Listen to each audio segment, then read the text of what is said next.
Baik pemirsa, kembali kita akan lanjutkan perbincangan kita. Menarik selalu membahas mengenai pesan dan juga jawaban yang saling dikirimkan antara Megawati Soekarno Putri dengan Presiden Prabowo Subianto. Mas Astrio, ini kalau presidennya mau maju, melangkah dengan cepat, jangan sampai yang membantu, yang di bawahnya ini justru tempo langkahnya beda. Justru ini yang mungkin bisa mengganggu, begitu Mas Astrio? Ya, dan makanya seperti yang kita bisa lihat ya, bahkan hari ini di DPR RI, hampir semua rapat-rapat kerja maupun RDP ini hampir semuanya berjalan secara terbuka dan dapat dilihat oleh publik. Dan bahkan kita bisa lihat sendiri, bahkan kader-kader dari Gerindra pun sangat sering melakukan, memberikan feedback konstruksi yang konstruktif kepada mitra-mitra di pemerintah. Kenapa? Karena tujuannya kita semua ingin bersama-sama melihat program-program yang dinisiasi oleh pemerintah ini berjalan dengan sukses. Dan untuk mendukung kesuksesan tersebut, memang terkadang kita harus memberikan masukan yang konstruktif, bahkan tidak jarang kita juga harus memberikan kritik. Tapi tujuan akhirnya balik lagi adalah untuk memastikan program-program ini berjalan sukses, dan yang paling penting tadi Mbak betul bahwa implementasi di tingkat eksekusinya harus berjalan dengan baik. Ini pesan ini yang bahkan sudah disampaikan oleh Presiden Prabowo sendiri, bahwa kuncinya sekarang ini adalah eksekusi. Eksekusi ini baik kita berbicara di tingkat menteri maupun kita berbicara di pemerintah di daerah untuk bahu-membahu bersama-sama menyukseskan program ini supaya tidak hanya terlihat bagus di atas kertas saja, tapi betul-betul dampaknya bisa dirasakan oleh masyarakat. Artinya Pak Prabowo juga langsung melakukan tindakan ketika ada menteri-menterinya yang membantunya ini kemudian langkahnya berbeda atau temponya tidak sama dengan Pak Prabowo dalam menjalankan berbagai program sehingga eksekusinya menjadi tidak optimal, begitu? Jangan sampai Bu Mega yang turun tangan untuk ikut memperingatkan, Mas Astrio. Bukan temponya yang berbeda atau tidak sejalan, tapi memang namanya dalam menjalankan roda eksekutif pastikan tidak semuanya berjalan 100% sesuai keinginan. Makanya kalau kita perhatiin Mbak, Presiden itu sering sekali memanggil menteri-menteri beliau untuk melakukan rapat-rapat terbatas. Kadang-kadang dilakukan di istana, kadang-kadang bahkan di weekend sekalipun beliau memanggil menteri-menteri untuk ratas di kediaman beliau di Hambalang. Ini tujuannya apa? Untuk selalu melakukan evaluasi secara berkala agar tadi implementasi dan juga eksekusinya benar-benar bisa dirasakan dimanfaatkan oleh masyarakat.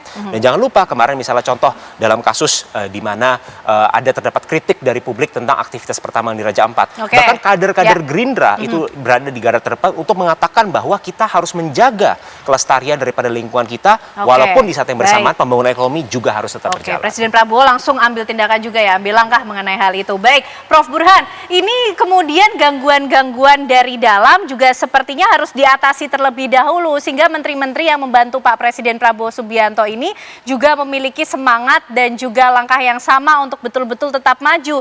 Jangan sampai ini kemudian jadi pihak-pihak yang mengganggu sehingga Bu Mega juga ikut prihatin dan ikut memberikan peringatan, begitu Prof? Ya memang perlu soliditas kabinet ya, terutama menghadapi geopolitik yang tidak menentu, ketidakpastian ekonomi global. Itu arah kabinet harus betul-betul selaras, tidak boleh presidennya A, kemudian kabinetnya ada yang B, C, D, dan seterusnya.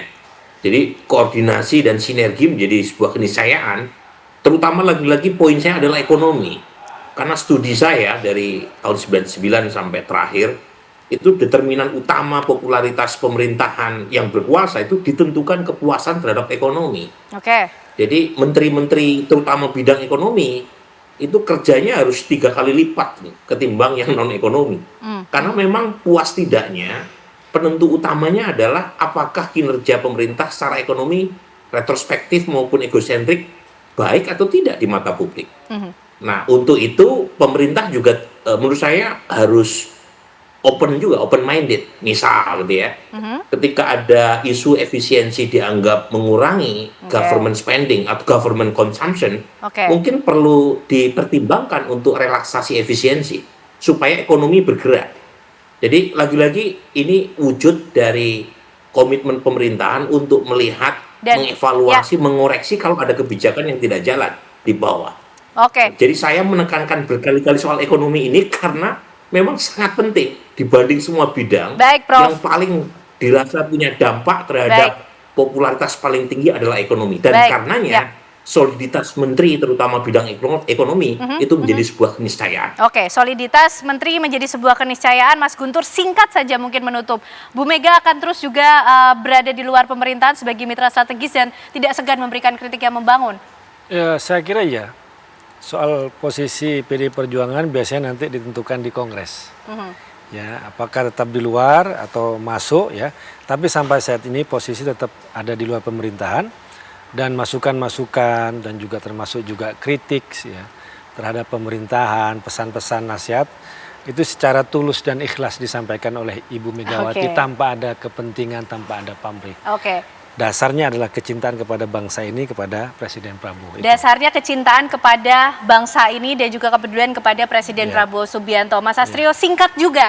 Tapi kalau Gerindra berharapnya PDIP bergabung saja di dalam atau nggak apa-apa di luar aja jadi mitra strategis? Gerindra berharap sesuai dengan yang selalu disampaikan oleh Presiden Prabowo bahwa seluruh elemen bangsa, seluruh anak-anak bangsa, terutama di elit-elit harus selalu rukun, harus selalu bersatu padu, bahu-membahu menyukseskan program-program pemerintah karena kita semua berada di satu kapal besar yang sama yang bernama Indonesia dan tujuan kita sama, yaitu adalah membawa Indonesia menjadi sebuah negara yang maju, negara yang berdaulat dan mandiri di atas kaki kita sendiri. Baik, kita nanti akan nantikan bagaimana kemudian pertemuan-pertemuan ke depan, apakah masih juga akan kita lihat kemesraan, kedekatan antara Bu Mega dan juga Pak Prabowo dengan perbincangan yang lainnya lagi. Terima kasih Bapak-Bapak semuanya, Mas Guntur, Mas Astrio, Prof. Burhan malam hari ini juga sudah bergabung bersama kami di Apa Kabar Indonesia Malam.